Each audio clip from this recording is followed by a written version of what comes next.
आकाशवाणी मुंबई. गौरी देशमुख प्रादेशिक बातम्या देत आहे. ठळक बातम्या. डॉक्टरांच्या चिठ्ठीशिवाय खोकल्याच्या औषधाच्या विक्रीवर बंदी.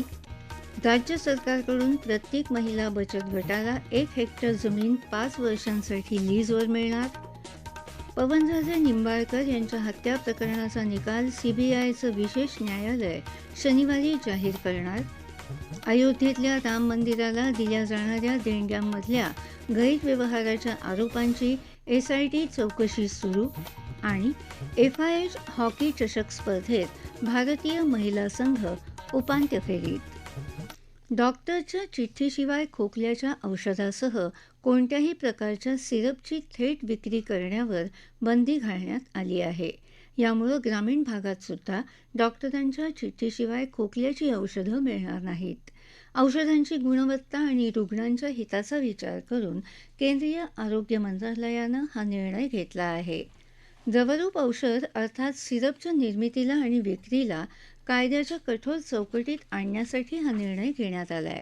अन्न आणि औषध कायद्याच्या 7व्या नियमातून काढून टाकण्यात आलं असून त्यामुळे त्याची थेट विक्री करता येणार नाही, असं मंत्रालयानं जारी केलेल्या सूचनेत म्हटलं आहे.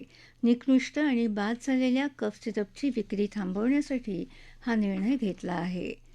राज्यातल्या प्रत्येक महिला बचत गटाला 1 हेक्टर म्हणजे 2.5 एकर शासकीय जमीन 5 वर्षांच्या लीजवर देण्याचा निर्णय महसूल विभागानं घेतला आहे. महसूल मंत्री चंद्रशेखर बावनकुळे यांनी आज नागपुरात बातमीदारांशी बोलताना ही माहिती दिली.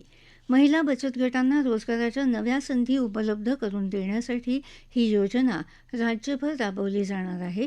या योजनेअंतर्गत बचत गटांना चारा पिकं, नेपियर गवत, बांबू यांची लागवड करण्यासाठी तसंच चराऊ जमीन विकासाकरता 1 लाख रुपयांचं अनुदान दिलं जाणार आहे. बचत गटांना उपलब्ध करून दिलेल्या जमिनीतून मिळणाऱ्या उत्पन्नात शासनाचा कोणताही वाटा नसेल. संपूर्ण उत्पन्न महिला बचत गटांनाच मिळणार आहे. महसूल विभागाच्या पडीत जमिनींचा उत्पादक वापर व्हावा आणि त्यावरचं अतिक्रमण रोखलं जावं, यासाठी हा उपक्रम राबवण्यात येत असल्याचं त्यांनी सांगितलं. राज्य सरकारनं ग्रामीण पेयजल धोरण जाहीर केलं आहे. त्याअंतर्गत ग्रामीण भागातल्या पाणी टंचाईच्या प्रश्नावर प्रभावी आणि कायमस्वरूपी उपाययोजना करण्याचं नियोजन आहे. राज्य मंत्रिमंडळाच्या बैठकीत आज हे धोरण जाहीर झालं. यात पाणी पुरवठ्याच्या विविध योजना एकत्र करून स्वच्छ, निर्जंतुक आणि दर्जेदार पाणी पुरवण्यात येणार आहे.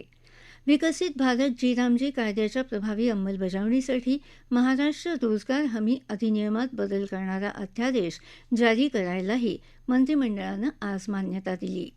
स्थानिक स्वराज्य संस्थांमध्ये राखीव जागांवर निवडून आलेल्या उमेदवारांना जात वैधता प्रमाणपत्र सादर करण्यासाठी 6 महिन्यांची अंतिम मुदतवाढ राज्य सरकारनं दिली आहे.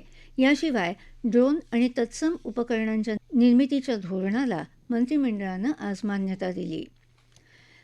5 जुलैपर्यंत राज्यातल्या सर्व आदिवासी आश्रमशाळांमधल्या विद्यार्थ्यांना गणवेश दिले जातील, असं आदिवासी विकास मंत्री डॉक्टर अशोक उईके यांनी काल नाशिकमध्ये सांगितलं.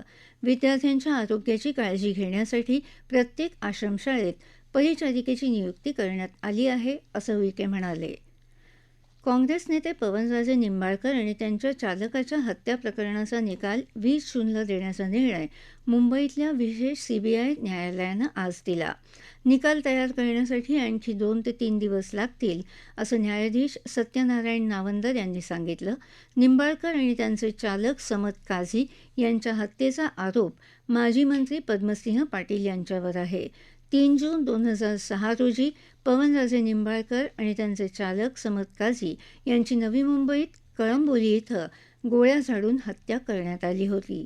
राजकीय वैमनस्यामुळे पद्मसिंह पाटील यांनी निंबाळकर यांच्या हत्येची सुपारी दिली, असा ठपका सीबीआयनं ठेवला होता. या प्रकरणात त्यांना 2009ला अटक झाली होती. त्याच वर्षी सप्टेंबरमध्ये अलिबाग सत्र न्यायालयाने त्यांची जामिनावर सुटका केली होती. पश्चिम बंगालमधल्या तृणमूल काँग्रेसच्या बंडखोर खासदारांच्या गटाला मान्यता द्यायची की नाही हे ठरवण्याआधी लोकसभेचे सभापती ओम बिर्ला, बंडखोर खासदार आणि ममता बॅनर्जी यांच्या नेतृत्वाखालच्या खासदारांची भेट घेणार असल्याचं सांगितलं जात आहे. सभापतींच्या कार्यालयाकडून तृणमूल काँग्रेसचे सरचिटणीस अभिषेक बॅनर्जी यांना काल बोलावणं आलं होतं, मात्र त्याचवेळी बॅनर्जी यांची ईडीकडून चौकशी सुरू होती. बॅनर्जी यांना बोलावल्याची माहिती सभापतींच्या कार्यालयाने तृणमूलचे खासदार कीर्ती आझाद यांना दिली, तेव्हा बॅनर्जी ईडी चौकशीला सामोरं जात असल्यानं येऊ शकत नसल्याचं आझाद यांनी सांगितलं. केंद्र सरकारनं येत्या 22 तारखेपर्यंत देशात टेलिग्राम या सोशल मीडिया वेबसाईटच्या वापरावर निर्बंध घातले आहेत. वैद्यकीय पदवी अभ्यासक्रमांच्या प्रवेशासाठी घेतली जाणारी नीट यूजी 2026ची फेरपरीक्षा 21 जून रोजी होणार असल्यानं इलेक्ट्रॉनिक्स आणि माहिती तंत्रज्ञान मंत्रालयानं हा निर्णय घेतला आहे. आगामी परीक्षेचा पेपर विकण्याचा दावा करणारे अनेक बनावट आणि लोकांची फसवणूक करणारे संदेश या ॲपवर झळकत आहेत. अशाच एका प्रकरणात अहमदाबाद पोलिसांच्या सायबर विभागानं काही जणांना अटक केली आहे. विविध टेलिग्राम चॅनलच्या माध्यमातून ते पेपर विकण्याचा दावा करत होते. गेल्या महिनाभरात त्यांनी विद्यार्थी आणि पालकांकडून सुमारे 1.5 कोटी रुपये गोळा केल्याचं पोलीस तपासात समोर आलं आहे. त्यामुळे एनटीएनं टेलिग्रामवर निर्बंध लादण्याची शिफारस केली होती. कॉक्रोच जनता पार्टी संस्थापक अभिजित दिपके यांनी केंद्रीय शिक्षण मंत्री धर्मेंद्र प्रधान यांच्या राजीनाम्याची मागणी पुन्हा एकदा केली आहे. नागपुरात वार्ताहर परिषदेत ते बोलत होते. तरुणांच्या प्रश्नावर कॉक्रोच जनता पार्टी राज्यभर आंदोलन करणार असल्याचं ते म्हणाले. या प्रादेशिक बातम्या आकाशवाणीच्या मुंबई केंद्रावरून देत आहोत. आकाशवाणीच्या एअर न्यूज मुंबई या इंस्टाग्राम पेजवर तुम्हाला दिवसभर महत्त्वाच्या बातम्या वाचता येतील. प्रादेशिक बातमीपत्रात आपलं पुन्हा एकदा स्वागत. अयोध्येतल्या राम मंदिराला दिल्या जाणाऱ्या देणग्या आणि दागिन्यांमध्ये गैरव्यवहार झाल्याच्या आरोपाचा तपास आज विशेष तपास पथकानं सुरू केला.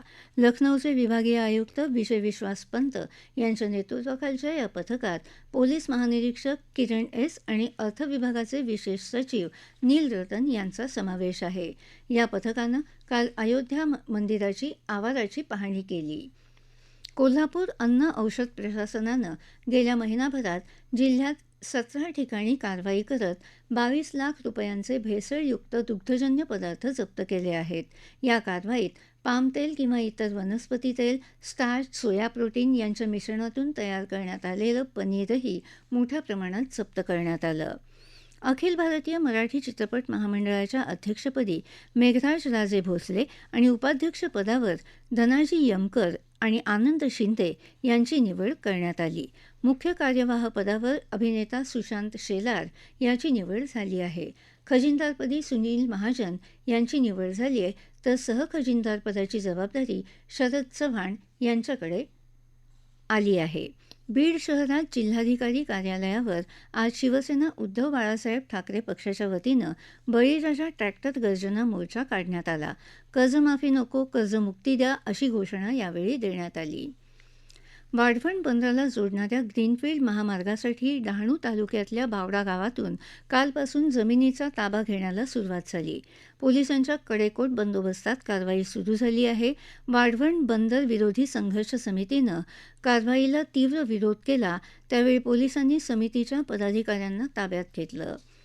FIH हॉकी चषक स्पर्धेच्या महिला गटात भारतीय संघानं 6 गुण मिळवून उपांत्य फेरी गाठली आहे. न्यूझीलंडमध्ये ऑकलंड इथं झालेल्या सामन्यात भारताने जपानचा 2-1 गोलने पराभव केला. भारताच्या सलीमा तेटे आणि लारेन्स यामीनं प्रत्येकी 1 गोल केला. भारतीय संघ आत्तापर्यंत अपराजित राहिला असून गुणतालिकेत अग्रस्थानी आहे.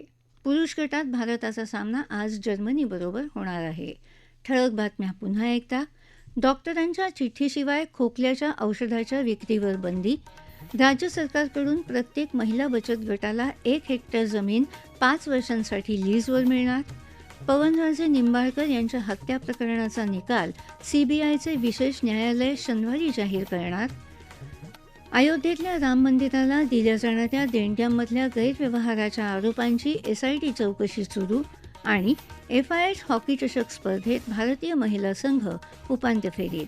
याबरोबरच आकाशवाणी मुंबई केंद्रावरचं हे प्रादेशिक बातमीपत्र संपलं. पुन्हा भेटूया संध्याकाळी 5 वाजता आकाशवाणी मुंबईच्या पुढच्या बातमीपत्रात. नमस्कार.